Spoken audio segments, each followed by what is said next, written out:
இன்றைய முக்கிய செய்திகள். தொடர் மழையால் நிரம்பி வழியும் கர்நாடக அணைகள். நீர் திறப்பு அதிகரிப்பால் காவிரியில் வெள்ளப்பெருக்கு. நீலகிரியில் 3வது நாளாக தொடரும் மழையால் கடும் பாதிப்பு. கோவை மாவட்டத்துக்கும் நாளை ஆரஞ்சு எச்சரிக்கை. கன்னட மக்களுக்கு வேலைவாய்ப்பில் ஒதுக்கீடு வழங்க கடும் எதிர்ப்பு.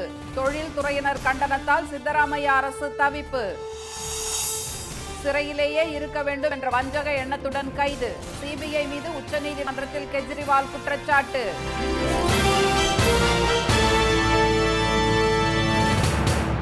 வணக்கம். வணக்கம்.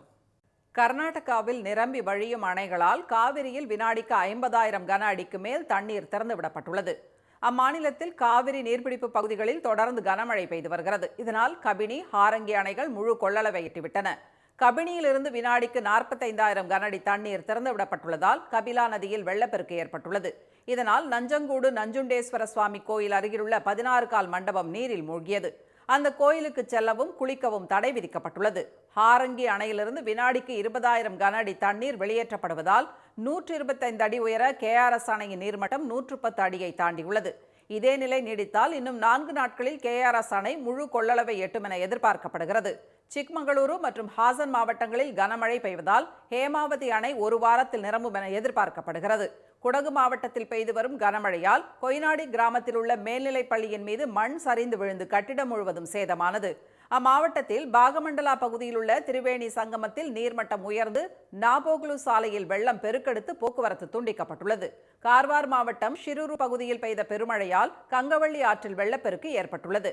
அப்பகுதியில் உள்ள தேசிய நெடுஞ்சாலையில் நாமக்கல் பகுதியைச் சேர்ந்த 3 LPG டேங்கர் லாரிகளில் ஒன்று கங்கவள்ளி ஆற்றில் அடித்துச் செல்லப்பட்ட நிலையில் 2 டேங்கர் லாரிகள் மண் சரிவில் சிக்கிக் கொண்டன.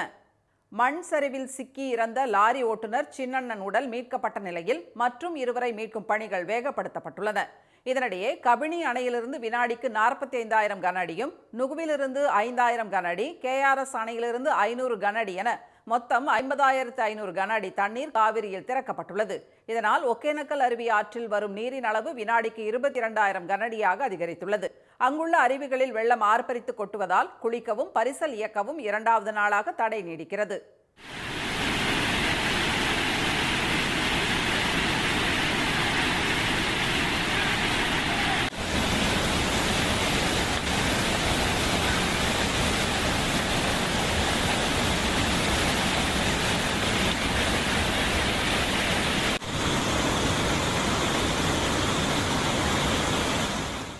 மேட்டூர் அணைக்கு இன்று காலை 8 மணி நிலவரப்படி நீர்வரத்து வினாடிக்கு 21,000 கன அடியாக அதிகரித்து அணையின் நீர்மட்டம் 47 அடியை நெருங்கியுள்ளது.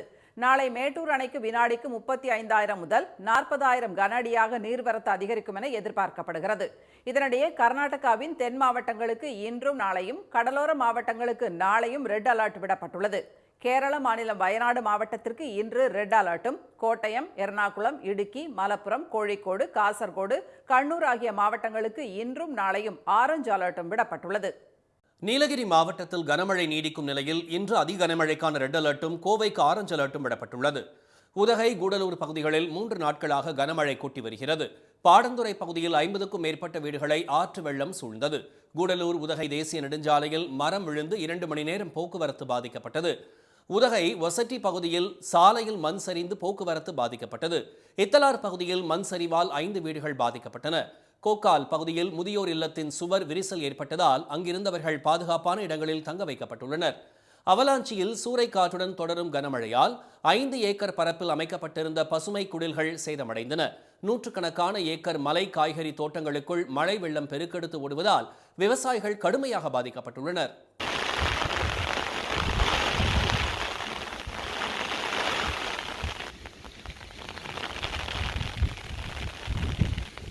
மாயார் ஆற்றில் 2வது நாளாக தொடரும் வெள்ளப்பெருக்கால் தெப்பக்காடு தரைப்பாலம் மூழ்கியது. இதனால் கூடலூர் மசினகுடி இடையிலான போக்குவரத்து துண்டிக்கப்பட்டு மைசூர் செல்லும் வாகனங்கள் நடுவட்டம் சாலையில் திருப்பி விடப்பட்டுள்ளன. இருவயல் பகுதியில் தண்ணீர் சூழ்ந்த வீடுகளில் சிக்கிக்கொண்ட 5 குடும்பங்களை தீயணைப்புத் துறையினர் மீட்டனர். நீலகிரி மாவட்டத்தில் கனமழை நீடிக்கும் நிலையில் உதகை, கூடலூர், மஞ்சூர், தேவாலா பகுதிகளில் மாநில பேரிடர் மீட்புக் குழுவினர் 40 பேர் தயார் நிலையில் உள்ளனர். கோவை நொய்யலாற்றில் வெள்ளப்பெருக்கு ஏற்பட்டுள்ள நிலையில் ஆற்றில் இறங்கவோ குளிக்கவோ வேண்டாம் என எச்சரிக்கப்பட்டுள்ள நிலையில் ஆபத்தை உணராமல் சிலர் மீன் பிடித்தனர்.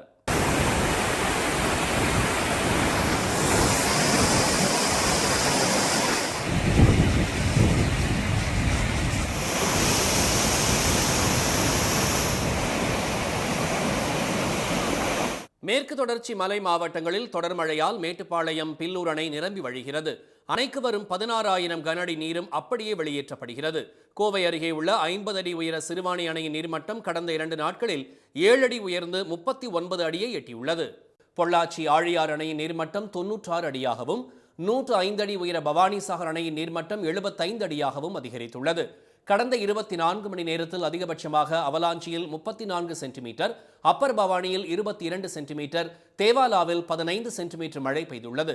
இதனிடையே வங்கக்கடலில் ஒரு புதிய காற்றழுத்த தாழ்வு பகுதி நாளை மறுநாள் உருவாக வாய்ப்புள்ளதாக சென்னை வானிலை மையம் தெரிவித்துள்ளது. இந்நிலையில் மேற்கு திசை காற்றின் வேக மாறுபாடு காரணமாக நீலகிரி மாவட்டத்திற்கு இன்று ரெட் அலர்ட்டும், கோவைக்கு ஆரஞ்சு அலர்ட்டும் விடப்பட்டுள்ளது. இந்த இரு மாவட்டங்களுக்கும் நாளை மிக கனமழைக்கான ஆரஞ்சு எச்சரிக்கை விடப்பட்டுள்ளது. கர்நாடகாவில் உள்ள நிறுவனங்களில் கன்னட மக்களுக்கு கட்டாய வேலை ஒதுக்கீடு வழங்கும் சட்டத்துக்கு தொழில்துறையினரிடம் கடும் எதிர்ப்பு எழுந்துள்ளது. அம்மாநிலத்தில் அரசு மற்றும் தனியார் நிறுவனங்களில் கன்னடர்களுக்கான வேலைவாய்ப்பை உறுதி செய்ய சித்தராமையா அரசு புதிய சட்டம் ஒன்றை கொண்டு வருகிறது. அதன்படி சி மற்றும் டி பிரிவு பணிகளில் 100%, நிர்வாகம் சாரா பணிகளில் 75%, நிர்வாகம் சார்ந்த மேலாளர் உள்ளிட்ட பணிகளில் 50% கன்னடர்களுக்கு கட்டாயம் ஒதுக்கப்பட வேண்டும். கர்நாடக மாநிலத்தில் பிறந்த 15 ஆண்டுகள் கர்நாடகாவில் வசிக்கும், கன்னடத்தை பேசவும் படிக்கவும் எழுதவும் தெரிந்தவரை இதற்கான தகுதியுடையவராக இந்த சட்டம் வரையறுக்கிறது. மேலும் கன்னடத்தை ஒரு மொழியாக கொண்ட மேல்நிலை பள்ளி சான்றிதழ் அல்லது கன்னட புலமை தேர்வில் தேர்ச்சி ஆகியவையும் நிபந்தனைகளாக விதிக்கப்பட்டுள்ளன. இதனை அமல்படுத்தாத நிறுவனங்களுக்கு 25,000 ரூபாய் வரை அபராதம் விதிக்கப்படும். இந்த மசோதாவுக்கு கர்நாடக அமைச்சரவை நேற்று ஒப்புதல் வழங்கியது. நடப்பு சட்டப்பேரவை கூட்டத்தொடரில் இது தாக்கல் செய்யப்படுகிறது. கார்ப்பரேட் நிறுவனங்கள் முறையாக விண்ணப்பித்து தளர்வு பெறலாம் என அறிவிக்கப்பட்டிருந்தாலும் கர்நாடக தொழில்துறையினர் இந்த சட்டத்துக்கு கடும் எதிர்ப்பு தெரிவித்துள்ளனர். மணிப்பால் கல்வி குழும தலைவர் திரு மோகன்தாஸ் பாய் என்ஸ் வலைதளத்தில் வெளியிட்டுள்ள பதிவில், கர்நாடக அரசின் இந்த மசோதா பாசிசத்தன்மை கொண்டது என்றும் இன அடிப்படையில் பாகுபாடு காட்டுவது அரசியல் சட்டத்துக்கு எதிரானது என்றும் தெரிவித்துள்ளார். பயோகான் நிறுவன நிர்வாக தலைவர் திருமதி கிரண் மஜும்தார் ஷா வெளியிட்டுள்ள வலைதள பதிவில், தகவல் தொழில்நுட்பத்துறையில் திறமையானவர்களுக்கு மட்டுமே வேலை வாய்ப்பு வழங்க முடியும் என்றும் அதனை பாதிக்காத வகையில் சட்டம் இருக்க வேண்டும் என்றும் கூறியுள்ளார். தகவல் தொழில்நுட்ப நிறுவனங்களை அச்சுறுத்தும் விதமாக இந்த சட்டம் இருப்பதாக கூறியுள்ள நாஸ்காம் அமைப்பு இச்சட்டத்தை உடனே கைவிட வேண்டும் என்று வலியுறுத்தியுள்ளது. உச்சகட்டமாக குளோபல் டெக் நிறுவன இயக்குநர்களில் ஒருவர், சர்வதேச ஐடி ஜாம்பவான்கள் பெங்களூரு தோசை சாப்பிடுவதற்காக இங்கே வரவில்லை என்றும் இந்தியாவின் திறமையை தேடி வருவோருக்கு கன்னடம் மட்டும் என்ற அடையாளத்தை திணித்தால் அவர்கள் பெங்களூருவிலிருந்து வெளியேறி விடுவார்கள் என்றும் எச்சரித்துள்ளார். கேரள மார்க்சிஸ்ட் எம்பி திரு ஜான் பிரிட்டாசும் இது அடிப்படைவாதத்தின் இன்னொரு வடிவம் என்றும் இந்த பிற்போக்குத்தனமான நடவடிக்கை யாருக்கும் உதவாது என்றும் தெரிவித்துள்ளார். கன்னடர்களுக்கு வேலைவாய்ப்பை உறுதி செய்யும் சட்டத்துக்கு எதிர்ப்பு வலுத்து வரும் நிலையில் அனைத்து பிரச்சனைகளுக்கும் பேசி தீர்வு காணப்படும் என கர்நாடக தொழில்துறை அமைச்சர் திரு பாட்டீல் தெரிவித்துள்ளார். இந்நிலையில் கர்நாடக முதல்வர் வெளியிட்ட எக்ஸ் பதிவில் சி மற்றும் டி பிரிவில் 100% கன்னடர் என்ற வாசகங்கள் மாற்றப்பட்டு புதிய பதிவு வெளியிடப்பட்டுள்ளது. அதிகரித்து வரும் கடும் எதிர்ப்பால் கர்நாடக அரசு பின்வாங்கியுள்ளது. டெல்லி முதலமைச்சர் திரு அரவிந்த் கெஜ்ரிவாலை சிறையில் வைத்திருக்க வேண்டும் என்ற எண்ணத்தில்தான் அவரை சிபிஐ வஞ்சகமாக கைது செய்திருப்பதாக உச்சநீதிமன்றத்தில் அவரது வழக்கறிஞர் குற்றம் சாட்டியுள்ளார். மதுபான கொள்கை தொடர்பான பண மோசடி வழக்கில் டெல்லி முதல்வர் திரு கெஜ்ரிவால் அமலாக்கத்துறையால் கடந்த மார்ச் மாதம் கைது செய்யப்பட்டார். திகார் சிறையில் அடைக்கப்பட்ட அவர் கைது நடவடிக்கையை எதிர்த்து உச்சநீதிமன்றத்தில் வழக்கு தொடர்ந்தார். அவருக்கு மே மாதம் இடைக்கால ஜாமீன் வழங்கப்பட்டது. பின்னர் ஜாமீன் காலம் முடிந்து ஜூன் 2ஆம் தேதி அவர் மீண்டும் திகார் சிறைக்கு திரும்பினார். அதைத் தொடர்ந்து டெல்லி ரோஸ் அவென்யூ நீதிமன்றம் அமலாக்கத்துறை பதிவு செய்த வழக்கில் திரு அரவிந்த் கெஜ்ரிவாலுக்கு இடைக்கால ஜாமீன் வழங்கியது. ஆனால் அதில் விடுவிக்கப்படாமல் அதே மதுபான கொள்கை வழக்கில் சிபிஐயால் கைது செய்யப்பட்டார். இதனை எதிர்த்து திரு கெஜ்ரிவால் தரப்பில் உச்சநீதிமன்றத்தில் தொடரப்பட்ட வழக்கில் இன்று விசாரணை நடைபெற்றது. நீதிபதி நீனா பன்சால் கிருஷ்ணா அமர்வு முன் நடைபெற்ற விசாரணையில் திரு அரவிந்த் கெஜ்ரிவால் தரப்பில் மூத்த வழக்கறிஞர் திரு அபிஷேக் சிங்வி மதுபான வழக்கு பதிவு செய்யப்பட்டு 8 மாதங்கள் வரையில் திரு கெஜ்ரிவாலை சிபிஐ கைது செய்யவோ விசாரணை செய்யவோ நினைக்கவில்லை என்றார். அமலாக்க பிரிவின் வழக்கில் இருந்து ஜாமீனில் அவர் வெளியே வரக்கூடாது என்பதற்காகவே அவரை கூடுதல் இன்சூரன்ஸ் போல் வஞ்சகமாக சிபிஐ கைது செய்திருப்பதாக அவர் வாதிட்டார். திரு கெஜ்ரிவால் வெளியே வந்தால் அவரால் எந்த வழக்குக்கும் இடையூறு ஏற்படாது என்றும் அவர் கூறினார். கடந்த முறை இடைக்கால ஜாமீன் முடிந்ததும் அவர் மீண்டும் சிறைக்கு நேர்மையாக திரும்பியதையும் திரு சிங்வி சுட்டிக்காட்டினார். தனது வாதத்தில் பாகிஸ்தான் முன்னாள் பிரதமர் இம்ரான் கான் அடுத்தடுத்து கைது செய்யப்பட்டது பற்றியும் திரு சிங்வி குறிப்பிட்டார். இருதரப்பு வாதங்களையும் கேட்ட நீதிபதி இவ்வழக்கின் தீர்ப்பை இம்மாதம் 29ஆம் தேதிக்கு ஒத்திவைத்தார். மும்பையில் ஏர் இந்தியா விமானங்களில் சுமைகளை ஏற்றி இறக்கும் பணிக்கான நேர்காணலுக்கு 25,000க்கும் மேற்பட்டவர்கள் குவிந்ததால் கடும் நெரிசல் ஏற்பட்டது. அந்நிறுவனத்தின் போக்குவரத்து சேவை பிரிவில் 2216 பணியிடங்களுக்கான நேர்காணலில் கலந்து கொள்ள மும்பை கலினா பகுதியில் உள்ள ஏர் இந்தியா அலுவலகத்துக்கு நேரடியாக வரலாம் என அறிவிக்கப்பட்டிருந்தது. இதையடுத்து அலுவலகத்துக்கு வெளியே ஆயிரக்கணக்கானோர் குவிந்ததால் கூட்டத்தை சமாளிக்க முடியாமல் ஏர் இந்தியா நிறுவன ஊழியர்கள் திணறினர். தொடர்ந்து பலர் வந்து கொண்டிருந்ததால் அங்கு கடும் நெரிசல் ஏற்பட்டது. மகாராஷ்டிரா, ராஜஸ்தான் மாநிலங்களின் பல்வேறு பகுதிகளிலிருந்தும் இளைஞர்கள் வந்திருந்த நிலையில் நேர்காணலை ரத்து செய்த ஏர் இந்தியா நிறுவனம் விண்ணப்பங்களை அளித்துவிட்டு செல்ல அறிவுறுத்தியது. இதனால் பெரும் அசம்பாவிதம் தவிர்க்கப்பட்டது. வேலையில்லா திண்டாட்டம் பெருமளவு தலை தூக்கியிருப்பதாக எதிர்க்கட்சிகள் விமர்சனம் செய்து வரும் நிலையில் சில நாட்களுக்கு முன்பு குஜராத்திலும் இதே போன்ற நேர்காணலில் நெரிசல் ஏற்பட்ட சம்பவம் பரபரப்பை ஏற்படுத்தியது குறிப்பிடத்தக்கது. காஷ்மீரில் ராணுவத்தினர் மீது தாக்குதலில் ஈடுபட்ட தீவிரவாதிகளை தேடும் பணி 2வது நாளாக தொடர்கிறது. லஷ்கர் இ தொய்பா தீவிரவாத அமைப்பின் கிளையாக செயல்பட்டு வரும் காஷ்மீர் புலிகள் என்ற பிரிவினரின் நடமாட்டம் ஜம்மு காஷ்மீரில் அதிகரித்துள்ளது.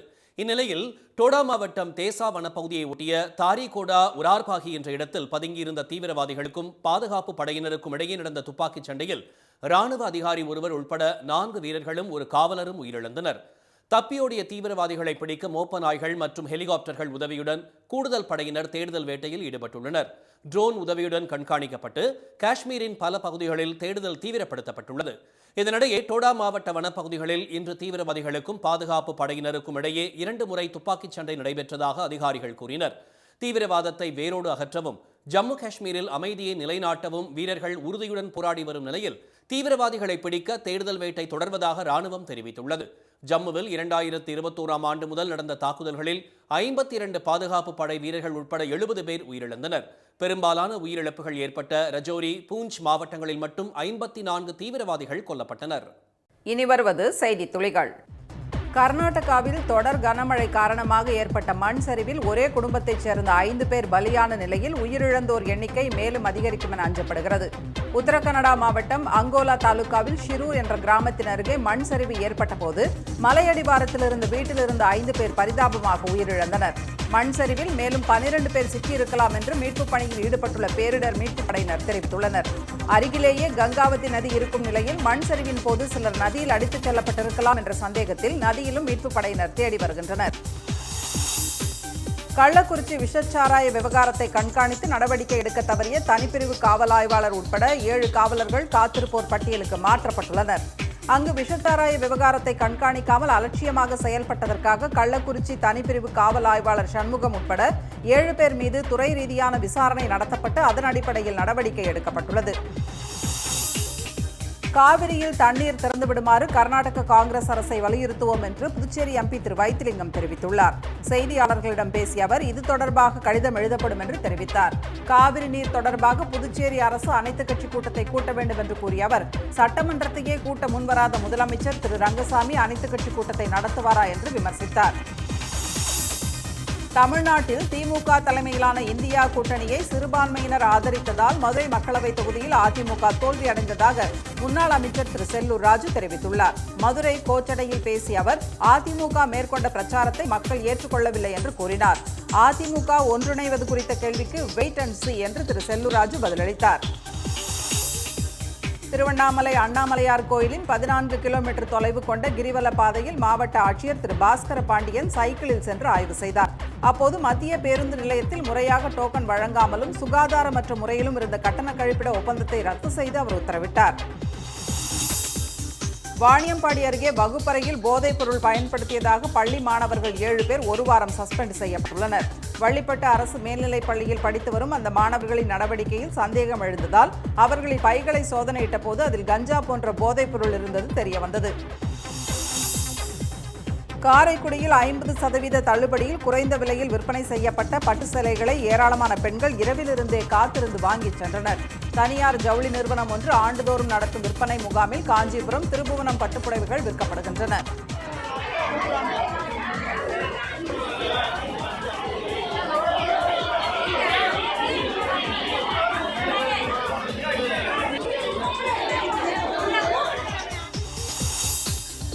ஓமன் நாட்டின் துக்மில் துறைமுக கடற்பகுதியில் சரக்கு கப்பல் ஒன்று திடீரென விபத்துக்குள்ளாகி கவிழ்ந்தது. தகவல் அறிந்த ஓமன் கடற் பாதுகாப்பு படையினர் மீட்பு நடவடிக்கைகளில் ஈடுபட்டுள்ளனர். கப்பலில் சிக்கியுள்ள இந்தியர்கள் உள்ளிட்ட 16 பேரை மீட்கும் பணி நடைபெற்று வருகிறது. கப்பலிலிருந்து கச்சா எண்ணெய் கடலில் கசியாமல் தடுக்க நடவடிக்கை எடுக்கப்பட்டுள்ளது. சென்னையில் இன்று ஆபரண தங்கத்தின் விலை சவரனுக்கு 720 ரூபாய் அதிகரித்து ஒரு சவரன் 55,360 ரூபாயாகவும், ஒரு கிராம் 6,920 ரூபாயாகவும் உள்ளது.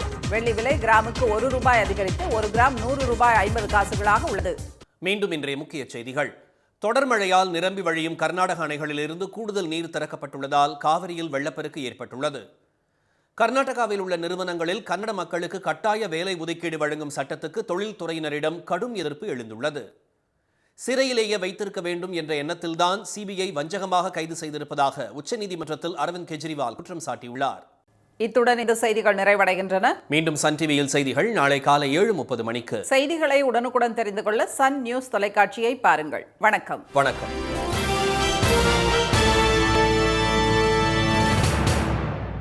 உடனுக்குடன் செய்திகளை தெரிந்து கொள்ள சன் நியூஸ் பெல் ஐகானை கிளிக் பண்ணுங்க.